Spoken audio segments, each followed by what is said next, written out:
Assalamualaikum warahmatullahi wabarakatuh. Alhamdulillah wassalatu wassalamu ala Rasulillah wa ala alihi wa sahbihi wa mawala. Asyhadu an la ilaha illallah wahdahu la syarikalah wa asyhadu anna Muhammadan abduhu wa rasuluh. Subhanaka la ilma lana illa ma 'allamtana innaka antal alimul hakim. Allahumma 'allimna ma yanfa'una wanfa'na bima 'allamtana. Allahumma inna nas'aluka fahman nabiyyin wa hifdzal mursalin wa ta'ata malaikatikal muqarrabin.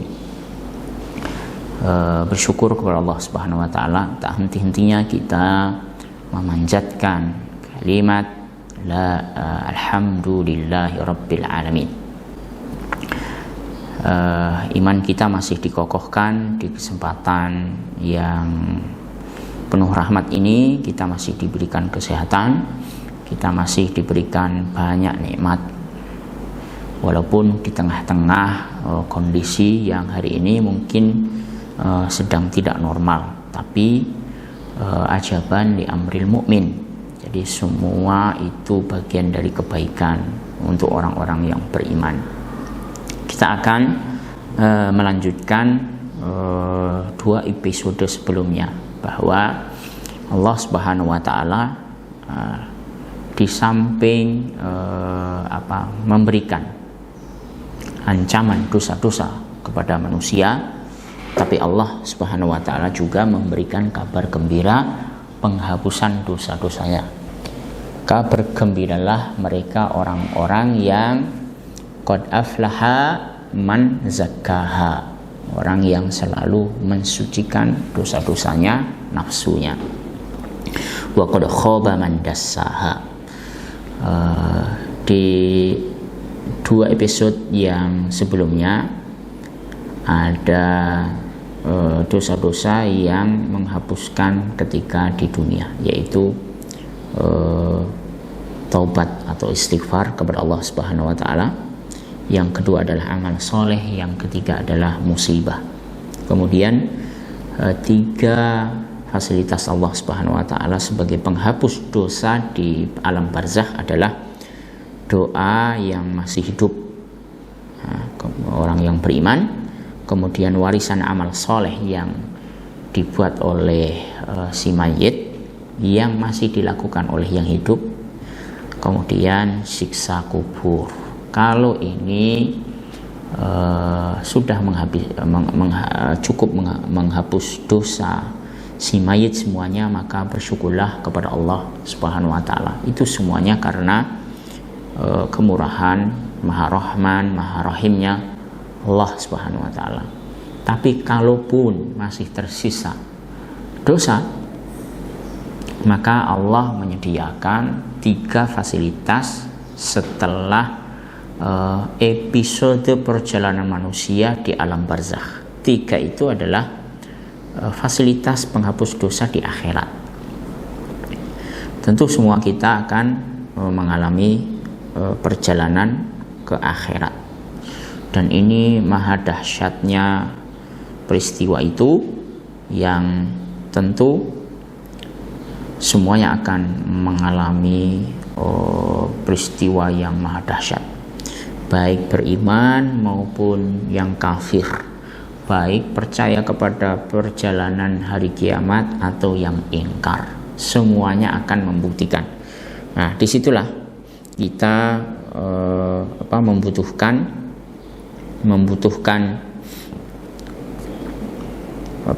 syafaat, ya, membutuhkan pertolongan dari Allah Subhanahu wa taala. Ini penghapus dosa yang pertama di hari kiamat, yaitu syafaat. Dan syafaat ini bermacam-macam. Ada syafaat keluarga dekat, atau ada syafaat iman. Siapapun yang beriman, dia bisa memberi syafaat kepada orang yang beriman yang lain, dengan syarat dia sudah masuk surga.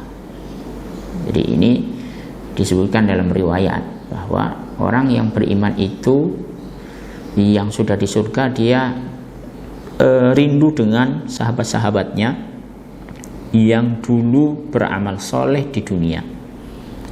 maka orang ahli surga ini bisa memberikan syafaat. Karena apa? Dia beriman. Dan yang diberi syafaat dengan syarat dia juga beriman. Makanya nanti orang yang sudah menjadi penghuni neraka itu diselamatkan oleh penghuni surga. Dan nanti mereka saling berdialog, saling bernostalgia tentang kebodohan mereka dulu kenapa masuk neraka. Masalakakum fi saqar qalu lam naku minal musallin. Ini dialog antara ahli surga dengan ahli surga yang lain. Tapi ahli surga ini dulu pernah di neraka, kemudian ditanya masalakakum fi saqar qalu lam naku minal musallin. Syafaat ini syafaat iman. Istri akan diselamatkan oleh suami atau suami akan diselamatkan oleh istrinya. Ini syafaat sebagai penggugur dosa-dosa. Kemudian syafaat yang lain adalah syafaat Quran. Jadi ahlu Quran diberikan izin oleh Allah Subhanahu wa taala untuk menyelamatkan dari keluarga dekatnya. Ada riwayat 70 orang, ada riwayat ya sekian dan sekian.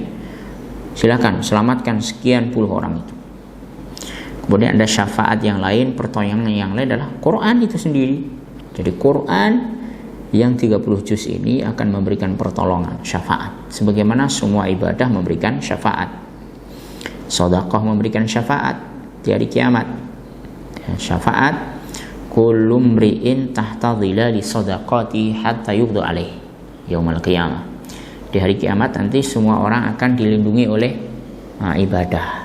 Jadi ibadah apa yang di hari itu disebutkan sadaqatihi, sedekah memberikan perlindungan berupa naungan.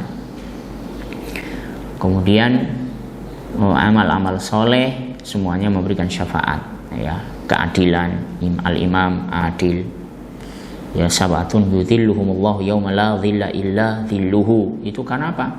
Karena amal-amal solehnya. Imamun adil, rajulun nasya'a fi ibadallah, syafaat itu. Bahkan al-muluk memberikan syafaat. Jadi fil Qur'ani 30 ayatan.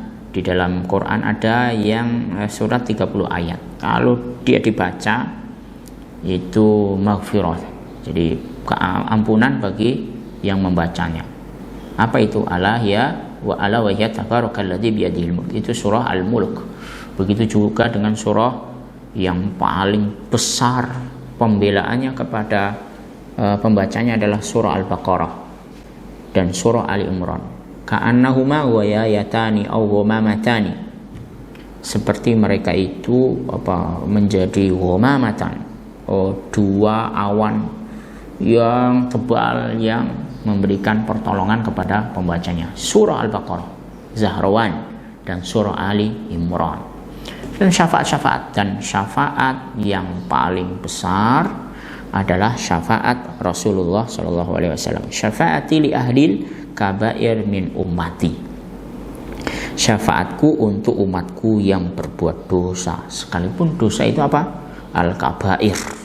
Masya Allah, berdosa besar pun diberikan syafaat oleh Rasulullah SAW, ya, kepada umatnya. Kemudian syafaat ini nanti Rasulullah SAW sebutkan apa sebabnya Rasulullah begitu besar diberikan syafaat itu. Sesungguhnya semua nabi-nabi itu diberikan hak untuk minta perlindungan oleh Allah Subhanahu wa taala untuk umatnya, ya. Ada permohonan yang mustajab, pasti dikabulkan untuk para nabi. Jadi likulli nabiyyin da'watun mustajabah. Setiap nabi memiliki doa yang mustajab, maka setiap nabi menyegerakan doanya.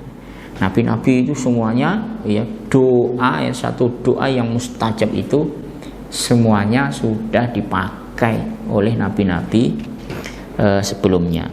fata'ajjala kullu nabiyyin da'watahu wa inistakhba'tu wa inni ikhtaba'tu. Tetapi aku menyembunyikan doa itu. Doa Rasulullah ya, doa mustajab Nabi itu nanti disimpan untuk umatnya. Yaumal qiyamah syafaatan li ummati yaumal qiyamah, itu nanti sebagai syafaat di hari kiamat. Dan ini syafaat-syafaat yang terbesar. Kemudian yang kedua adalah dahsyatnya hari kiamat. Kondisi berat di hari kiamat bisa juga menggugurkan dosa. Ini yang kedua. Yuhsyarun nasu yaumal qiyamah uratan ghullan. Nanti kondisinya berat, sampai saking beratnya ya. Ketika manusia dibangkitkan dalam kondisi tidak berbusana, itu sudah tidak ada lagi pikiran. Itu saking beratnya. Bagaimana itu bisa? Nah, bayangkan saja dalam satu kondisi tertentu di dunia ini. Misalnya lagi mandi gitu, ternyata gempa, ternyata rumahnya ambrol. Apa yang terjadi? Pasti orang itu akan lari dalam kondisi ya tidak tahu apakah dia sudah berbusana atau belum. Dan itu saya pernah dapat cerita di mana, Jogja ya. Jogja itu pernah ada peristiwa yang seperti itu. Ada seseorang yang mereka berkumpul dengan masyarakat yang lain padahal dia dalam kondisi belum berbusana. Itu di dunia. Bagaimana dengan peristiwa di akhirat? Maka Sayyidah Aisyah, ibunda Aisyah bertanya kepada Rasulullah, ya ya Rasulullah, nanti satu sama yang lain saling melihat. Ya enggak, al-amru asyaddu min dzalik. Ya, urusannya lebih besar daripada lihat-melihat. Ini saking dahsyatnya hari kiamat. Dan itu kata Syekh Islam Ibnu Taimiyah bahwa kondisi-kondisi ini akan mengurangi dosa-dosa seseorang hamba. Oleh karenanya tatkala melewati sirat, ada ya para orang-orang yang beriman itu tercapik-capik badannya, tapi akhirnya dia nanti masuk surga. Kenapa? Karena dosa-dosanya habis ya, dengan dicapik-capik dengan kawat, dengan kait istilahnya. Nah, kalau juga dua ini syafaat yo belum bisa menyelamatkan dia, atau dia terlalu besar dosanya, kemudian peristiwa dahsyatnya hari kiamat belum menggugurkan dosa juga, nah, nanti ada orang-orang yang memang diselamatkan oleh Allah. Jadi yang ketiga ini adalah suka-suka Allah, mau menghapuskan dosa siapapun. Kalau Allah berkehendak sebanyak apapun dosa seseorang, kalau Allah suka dia masukkan surga, ya dihapus dihapus dosanya, dihapus. Yaghfiru liman yasha wa yu'adzibu man yasha. Allah menghendaki menghapus dosa siapapun, dan Allah berkehendak untuk memberikan azab kepada siapapun. Pokoknya suka-suka Allah. Ya, Allah berkuasa, Allah apapun. Allah Ghafur, Allah juga intiqam, maha dendam. Allah maha pengampun, afu. Allah juga syadidul iqab. Jadi ini suka-suka Allah. Nah, Allah memberi ampunan kepada siapapun, tentu karena iman. Kalau Allah berkehendak, pokoknya siapapun dimasukin surga, ya masuk surga. Surga punya Allah. Nah, makanya kita harus berhusnudzon kepada Allah. Allah maha segalanya, la yus'al amma yaf'al wa hum yus'alun, dan Allah tidak ditanya. Pokoknya suka-suka Allah, Allah mau buat apa, tapi kitalah yang akan diminta pertanggungan jawab dengan apa yang kita lakukan. Mudah-mudahan kita semuanya dikehendaki oleh Allah Subhanahu wa taala di bulan yang mulia ini, semua dosa-dosa kita diampuni oleh Allah Subhanahu wa taala, sehingga Allah takdirkan kita menjadi hamba yang bersih, kemudian berhak untuk masuk ke surganya Allah, ardhus samawati wal ardh, yang luasnya seluas bumi langit. Aku qouli hadza wa astaghfirullah Mudah-mudahan banyak manfaat. Assalamualaikum warahmatullahi wabarakatuh. واجعله لنا حجة يا رب العالمين.